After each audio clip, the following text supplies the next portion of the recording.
Um lugar ao qual pertencer. Agora vocês são membros da própria família de Deus e cidadãos do país de Deus e pertencem à casa de Deus como todos os outros cristãos. Efésios 2:19. A família de Deus é a igreja do Deus vivo, a coluna e o fundamento da verdade. 1 Timóteo 3:15. Você é chamado para pertencer, não somente para crer. Mesmo no perfeito e imaculado ambiente do Éden, Deus disse: não é bom que o homem esteja só. Fomos criados para a vida em comunidade, moldados para o companheirismo e formados para a família. E nenhum de nós pode cumprir os propósitos de Deus sozinho e sem ajuda. A Bíblia não apresenta nenhum santo solidário ou eremita espiritual, ou seja, um crente que vivesse isolado dos outros fiéis, privado de companhia. A Bíblia diz que fomos ajuntados, reunidos, edificados juntos, tornados membros juntos, feitos herdeiros juntos, combinados, mantidos juntos e que seremos arrebatados juntos. Você não está mais por conta própria. Embora seu relacionamento com Cristo seja pessoal, Deus nunca quis que fosse particular. Na família de Deus, você está unido a todos os outros fiéis e faremos parte uns dos outros por toda a eternidade. A Bíblia diz: em Cristo nós, que somos muitos, formamos um corpo e cada membro está ligado a todos os outros. Seguir a Cristo inclui pertencer, não apenas crer. Somos membros de seu corpo, a igreja. Observa C.S. Lewis que a palavra membro é de origem cristã, mas foi esvaziada de seu significado original. As lojas oferecem descontos a membros e os anunciantes usam os nomes desses membros para criar listas de malas diretas. Nas igrejas, tornar-se membro significa simplesmente adicionar um nome a uma lista, sem nenhum requisito ou expectativa. Pela perspectiva de Paulo, ser membro da igreja significa ser um órgão vital de um corpo vivo, parte indispensável e inseparável do corpo de Cristo. Precisamos restabelecer e praticar o significado bíblico dessa palavra. A igreja é um corpo, não um edifício, um organismo, não uma organização. Para que os órgãos de um corpo cumpram seu propósito, precisam estar conectados ao corpo. O mesmo ocorre com você como parte do corpo de Cristo. Você foi criado para uma formação específica, mas perderá esse segundo propósito para a sua vida se não estiver aperfeiçoado a uma igreja local. Você descobre seu papel nessa vida pelo relacionamento que mantém com os outros. Se um órgão é de alguma forma desligado do corpo, fica paralisado e morre.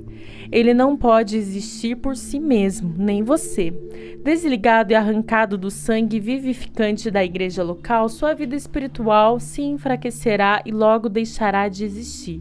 Por isso, o primeiro sintoma de declínio espiritual é normalmente o comparecimento irregular aos cultos e às outras reuniões. Sempre que nos tornamos descuidados com a comunidade de irmãos, todo o resto também começa a desmoronar. Salvo em poucas e importantes exceções, como quando alude a todos os fiéis ao longo da história, a palavra igreja é utilizada na Bíblia quase sempre para se referir a uma congregação visível e local. O Novo Testamento parte do princípio de que o membro pertence à congregação local. Os únicos cristãos que não pertenciam a grupos locais eram aqueles sob a disciplina da igreja, os quais eram removidos da congregação depois de flagrados em pecado. A Bíblia diz que o cristão sem a igreja local é como um órgão sem o corpo, a ovelha sem o rebanho ou a criança sem a família. É uma situação anormal, como dá a entender a Bíblia quando diz: e pertencem à casa de Deus como todos os outros cristãos. A família eclesiástica identifica-o como o cristão verdadeiro. Não posso afirmar que sou um seguidor de Cristo se não sou comprometido com um grupo específico de discípulos. Jesus disse: o amor de vocês uns pelos outros provará ao mundo que vocês são meus discípulos. A igreja local é a sala de aula onde você aprenderá a se relacionar com a família de Deus. É o laboratório para a prática do altruísmo e do amor compassivo. Cada membro ativo, você aprende a se interessar pelos outros e a compartilhar suas experiências. Se uma parte do corpo sofre, as demais partes sofrem com ela. Ou se uma parte é honrada, as demais compartilham de sua honra. Somente pelo contato regular com fiéis comuns e imperfeitos podemos aprender o verdadeiro companheirismo e experimentar a verdade do Novo Testamento, sermos unidos e dependentes uns dos outros.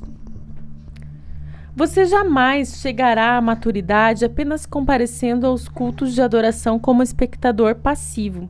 Somente a participação nas ilimitadas atividades da igreja local desenvolve a musculatura espiritual. A Bíblia diz: à medida que cada parte realiza o seu trabalho em especial, ela coopera para o crescimento das outras partes, para que todo o corpo esteja saudável, crescendo e cheio de amor.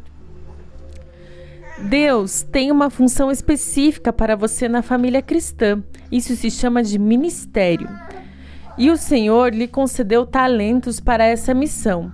Um dom espiritual é dado a cada um de nós, visando ajudar toda a igreja. A comunidade local é o lugar planejado por Deus para que você descubra, desenvolva e utilize seus talentos.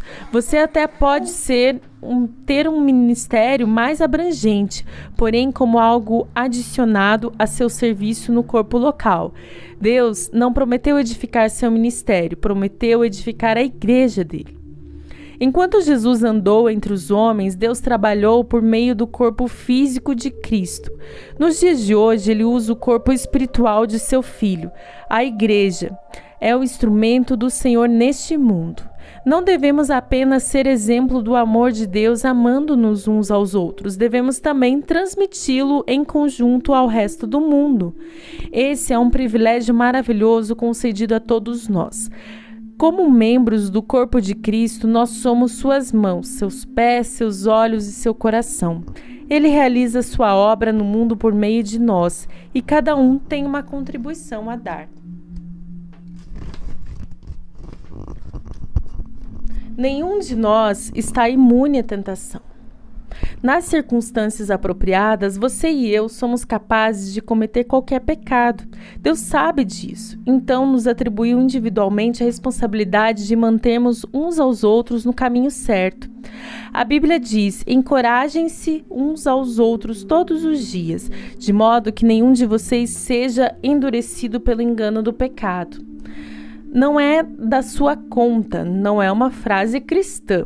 Somos chamados e recebemos ordem para nos envolvermos com a vida uns dos outros. Se você conhece alguém que se mostra espiritualmente inconsciente nesse exato momento, é sua responsabilidade procurá-lo e trazê-lo de volta à comunhão. Tiago adverte: se vocês conhecerem pessoas que se desviaram da verdade de Deus, não as desprezem, procurem-nas e tragam-nas de volta.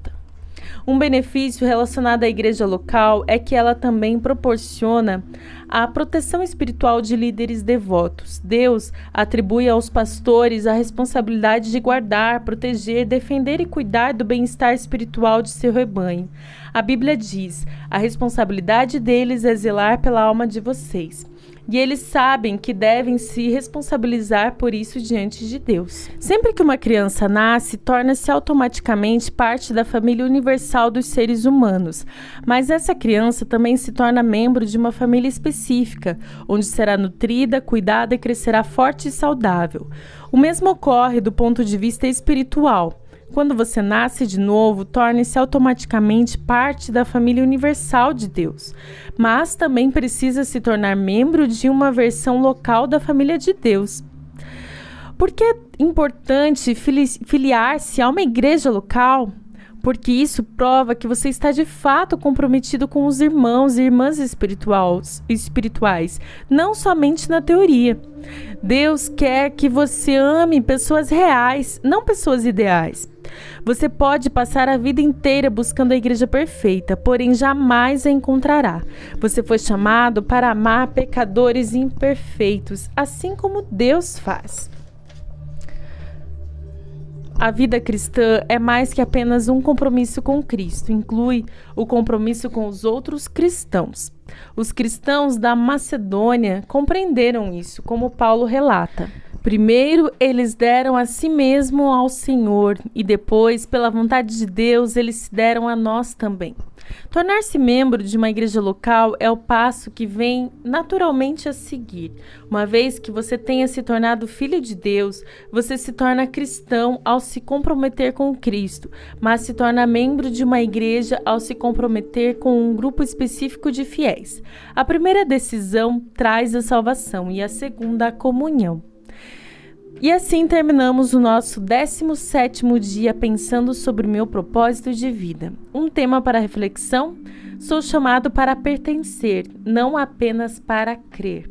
Um versículo para memorizar: em Cristo nós, que somos muitos, formamos um corpo e cada membro está ligado a todos os outros. Romanos 12:5. Uma pergunta para meditar: meu nível de envolvimento em minha igreja local demonstra que amo e estou comprometido com a família de Deus?